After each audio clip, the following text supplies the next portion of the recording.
الحمدللہ رب العالمین والعاقبۃ للمتقین والصلاة والسلام علی خیر خلقہ سیدنا و مولانا محمد و آلہ و اصحابہ اجمعین۔ اما بعد، اللہ تعالیٰ نے قرآن پاک میں ارشاد فرمایا ہے، یا ایہا الذین آمنوا، اے اہل ایمان، کتب علیکم الصیام، تم پر روزے فرض قرار دیے گئے، کما کتب علی الذین من قبلکم، جیسے روزے فرض قرار دیے گئے تھے ان لوگوں پر جو تم سے پہلے گزر گئے، لعلکم تتقون۔ یہاں اللہ تعالیٰ نے روزوں کو فرض کرنے کی ایک وجہ بتائی ہے، لعلکم تتقون، تاکہ تم تقوی اختیار کرو، پرہیزگاری اختیار کرو۔ دیکھیں اس آیت کریمہ میں اللہ تعالیٰ نے سب سے پہلے یہ بتایا کہ اے اہل ایمان، گویا یہاں پر خطاب ہو رہا ہے ایمان والوں کو، اور ان کو بتایا گیا تم پر ایک عبادت جو کہ روزوں کی ہے وہ فرض قرار دی جا رہی ہے، اور یہاں ساتھ میں تسلی دی گئی کہ یہ ایک ایسی عبادت ہے جو تم سے پہلی امتوں پر بھی فرض قرار دی جاتی رہی ہے۔ ایسا نہیں ہے کہ اس کے اندر تم انفرادی طور پر شامل ہو، بلکہ یہ عبادت پہلے بھی امتوں کو دی گئی، جس میں حضرت آدم علیہ السلام سے لے کر حضور نبی کریم صلی اللہ علیہ وسلم تک آنے والے تمام انبیاء کرام اور ان کی امتیں شامل ہیں۔ حضرت آدم علیہ السلام پر بھی ہر مہینے کے 3 دن کے روزے فرض تھے، جس کو ہم ایام 20 کہتے ہیں، روشن دن، جو ہر مہینے کی چاند کی 13، 14، 15 یہ تاریخیں ہوتی ہیں، ان کو ایام 20 کہا جاتا ہے۔ حضرت آدم علیہ السلام پر بھی ان 3 روزوں کو فرض قرار دیا گیا تھا۔ حضرت نوح علیہ السلام ان سے لے کر حضور نبی کریم صلی اللہ علیہ وسلم تک یوم عاشورہ کا روزہ یعنی 10 محرم کا روزہ وہ بھی فرض تھا، اور اس کے ساتھ ساتھ 3 دن یہی ایام 20 کے۔ اس کو روایت کرنے والے حضرت عبداللہ ابن عباس بھی ہیں، حضرت عبداللہ ابن مسعود بھی ہیں رضی اللہ عنہم، اور حضرت معاذ بن جبل رضی اللہ عنہ، وہ بھی اس روایت کو روایت کرتے ہیں کہ حضرت نوح علیہ السلام سے لے کر حضور نبی کریم صلی اللہ علیہ وسلم تک روزوں کو فرض قرار رکھا گیا، عاشورہ یعنی 10 محرم اور ہر مہینے کے 3 دن۔ بہرحال آج کا میرا موضوع تو یہ ہے کہ اللہ تعالیٰ نے یہاں پر تسلی دینے کے بعد یہ فرمایا کہ روزے فرض کیوں قرار دیے گئے، لعلکم تتقون، تاکہ تم تقوی اختیار کرو۔ گویا روزے کا ایک مقصد اور روزے کا رکھنے کا جو ہم کو ایک اصل ثمرہ ہے وہ کیا ہے، ہم کو حاصل ہونا چاہیے کہ ہمارے اندر صفت تقوی پیدا ہو، اور یہ صفت تقوی اللہ تعالیٰ نے قرآن پاک میں بے شمار مقامات پر متقین کی صفات، کہ متقین کون لوگ ہوتے ہیں، تقوی کن لوگوں میں ہوتا ہے، اللہ نے تذکرہ کیا ہے۔ کہیں اللہ تعالیٰ نے متقین کے بارے میں فرمایا کہ وہ لوگ ہیں جو کہ صراط الذین انعمت علیہم میں شامل ہیں۔ اے اللہ، وہ متقین اور ان لوگوں کا راستہ کہ جن پر تو نے انعام کیا، اور کہیں اللہ تعالیٰ تذکرہ کر دیتے ہیں کہ وہ متقین کون ہیں جن میں فلاں فلاں خوبیاں پائی جائیں۔ تو اللہ تعالیٰ نے سورہ آل عمران کے اندر ایک آیت کریمہ میں بھی اسی چیز کا تذکرہ کیا ہے کہ وہ متقین کون ہیں۔ اللہ تعالیٰ نے فرمایا وَسَارِعُوا إِلَىٰ مَغْفِرَةٍ، دیکھو آگے بڑھو اللہ کی مغفرت حاصل کرنے کے لیے، وَجَنَّةٍ، اور اللہ کی جنت کو حاصل کرنے کے لیے آگے بڑھو۔ کیسی جنت؟ عرضها السماوات والارض، ایسی جنت کہ جس کا عرض یا جس کی چوڑائی وہ آسمان اور زمین کے برابر ہے۔ اب جب چوڑائی آسمانوں اور زمین کے برابر ہے تو اندازہ لگائیں کہ اس کی لمبائی کتنی ہوگی، وہ تو بے حد و بے انتہا ہے، اس کا اللہ نے تذکرہ نہیں کیا، صرف چوڑائی کا تذکرہ کر دیا۔ پھر آگے اللہ نے فرمایا یہاں پر اعدت للمتقین، کہ وہ جنت تیار کی گئی ہے متقین کے لیے۔ اب متقین کون ہوتے ہیں؟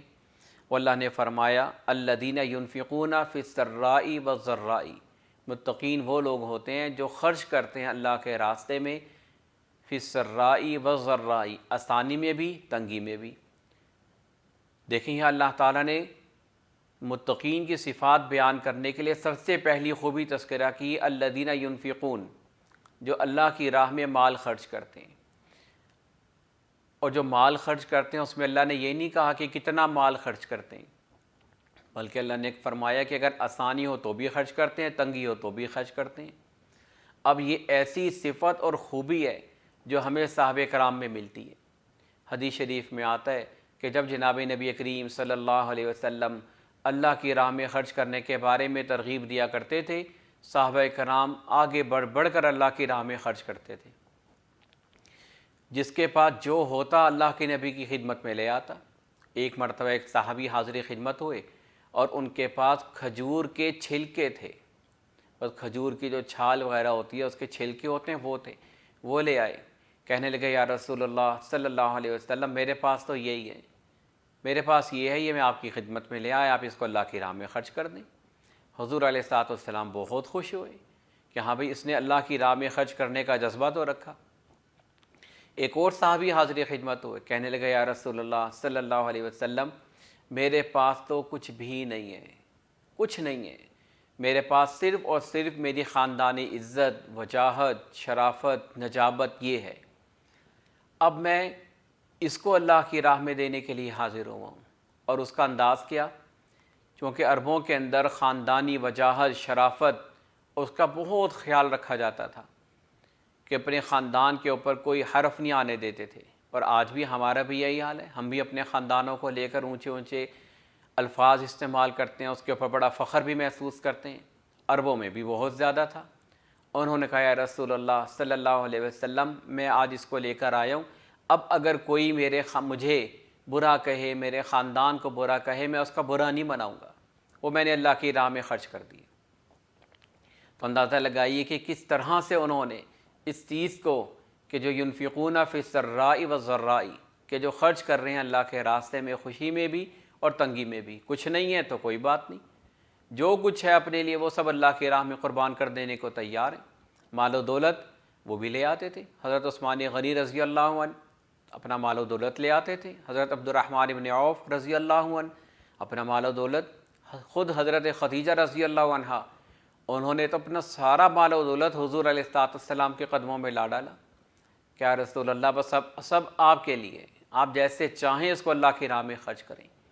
یہ صفت اور خوبی ينفقون فی السراء والضراء، یہ چیز، یہ خوبی ہمارے اندر پیدا ہو جائے تو دیکھیں اس کو سب سے پہلے اللہ نے تذکرہ کیا۔ دیکھیں اللہ تعالیٰ نے متقین کی صفات میں یہاں پر نماز روزے کا تذکرہ نہیں کیا، وہ بعد کی چیزیں ہیں، وہ بات کی ہیں، وہ حقوق اللہ سے تعلق رکھتی ہیں۔ نماز پڑھنے اللہ نے فرض قرار دی ہے، روزہ رکھنے اللہ نے فرض قرار دی ہے، زکوٰۃ ادا کرنی ہے اللہ نے فرض قرار دی ہے، یہ اللہ کا حق ہے۔ حج فرض ہو گیا، جانے ہم نے اللہ کی رضا کے لیے جانے، وہ اللہ کا حق ہے۔ اور یہ اس کا تعلق حقوق العباد سے ہے، گویا اللہ تعالیٰ حقوق العباد کا تذکرہ کر رہے ہیں کہ متقین وہ ہوں گے جو حقوق العباد حقوق العباد کا خیال رکھیں گے۔ سب سے پہلی خوبی یہی ينفقون فی السراء والضراء۔ پھر دوسری خوبی والکاظمین الغیظ، جو غصے کو روکنے والے ہیں، غصے کو روکیں۔ غصہ جب آئے، حضور علیہ السلام کو غصہ پسند نہیں تھا۔ حضرت حسین رضی اللہ عنہ، ان کے بیٹے حضرت امام زین العابدین رضی اللہ عنہ، ان کا نام بھی علی تھا، زین العابدین ان کا لقب، ان کے بارے میں آتا ہے کہ ایک مرتبہ ان کی باندی کچھ لے کر ان کو وضو کروا رہی تھی، وضو کرواتے کرواتے ان سے پانی کا جو برتن تھا وہ ان کے اوپر گر گیا۔ اس نے فوراً یہ پڑھا کہ والکاظمین الغیظ، کہ یہ تو وہ لوگ ہیں جو کہ غصے کو روکتے ہیں۔ انہوں نے کہا ٹھیک ہے میں نے غصے کو روک دیا، میں تجھ پر غصہ نہیں ہوں گا۔ اس نے کہا والعافین عن الناس، ان کی خوبی تو یہ ہوتی ہے لوگوں سے درگزر سے کام لیتے ہیں۔ انہوں نے کہا ٹھیک ہے میں تجھ سے درگزر سے کام لیتا ہوں۔ کہا واللہ یحب المحسنین، اللہ احسان کرنے والوں کو پسند کرتے ہیں۔ کہا جا میں نے تجھ کو آزاد کیا، میں نے تیروں پر احسان کیا۔ یہ تھے حضرت امام زین العابدین رضی اللہ عنہ۔ تو اس طرح سے ان خوبیوں پر عمل کرتے تھے، خاندان رسالت کا فرد تھے۔ تو اللہ تعالیٰ نے بھی یہاں پر جو متقین کی صفات بتائی ہیں وہ یہی ہیں کہ جو سب سے پہلے اللہ کی راہ میں خرچ کرتے ہیں، غصے کو روکتے ہیں، والعافین عن الناس، لوگوں سے درگزر سے کام لیتے ہیں، واللہ یحب المحسنین، اللہ احسان کرنے والوں کو پسند کرتے ہیں۔ تو دیکھ اگر ہم یہ خوبیاں اپنے اندر پیدا کریں گے تو سمجھ لیں کہ ہم نے تقوی کی خوبی، تقوی کی صفت اپنے اندر پیدا کر لی، اور یہ خوبیاں پیدا ہوں گی تو سمجھ لیں ہم نے روزے کا مقصد اصل حاصل کر لیا۔ جب روزے کا مقصد حاصل ہو گیا تو سمجھ لیں کہ ہم اس میں کامیاب ہو گئے۔ جو اللہ نے روزہ فرض قرار دیا تھا، ان چیزوں کو لے کر آئیں گے اپنے اندر تو ہمیں اس کے مقصد بھی حاصل ہوگا اور اللہ کی طرف سے توجہات بھی ملیں گی۔ اللہ تعالیٰ مجھے آپ کو سب کو عمل کی توفیق عطا فرمائے۔ وآخر دعوانا ان الحمد للہ رب العالمین۔